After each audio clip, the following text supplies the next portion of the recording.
बाद किले के अंदर एक ऐसा गुप्त रास्ता भी था जिसके बारे में सिर्फ राजा, सेनापति और कुछ खास सैनिक ही जानते थे।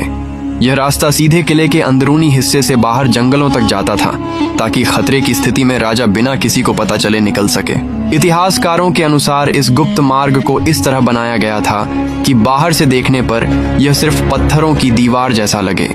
कई जगह नकली दरवाजे बनाए गए थे ताकि दुश्मन भ्रमित हो जाए। कुछ रास्ते बंद सुरंगों में जाकर खत्म हो जाते थे, जबकि असली मार्ग बेहद संकरा और अंधेरे से भरा था। कहा जाता है कि इस सुरंग के अंदर हवा आने जाने के लिए छोटे छोटे छेद बनाए गए थे, जिन्हें बाहर से पहचान पाना लगभग नामुमकिन था। इन छेदों की वजह से अंदर मशालें जलती रहती थीं और सैनिक लंबे समय तक छिपे रह सकते थे। लेकिन सबसे रहस्यमयी बात यह थी कि सुरंग के कुछ हिस्सों में ऐसी आवाजें गूंजती थीं जिससे दुश्मन डर जाता था।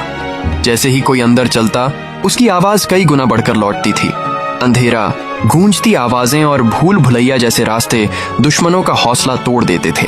एक कहानी यह भी सुनाई जाती है कि जब दुश्मनों ने किले पर हमला किया, तब कुछ सैनिक इसी गुप्त रास्ते से निकलकर पीछे से दुश्मन पर टूट पड़े थे।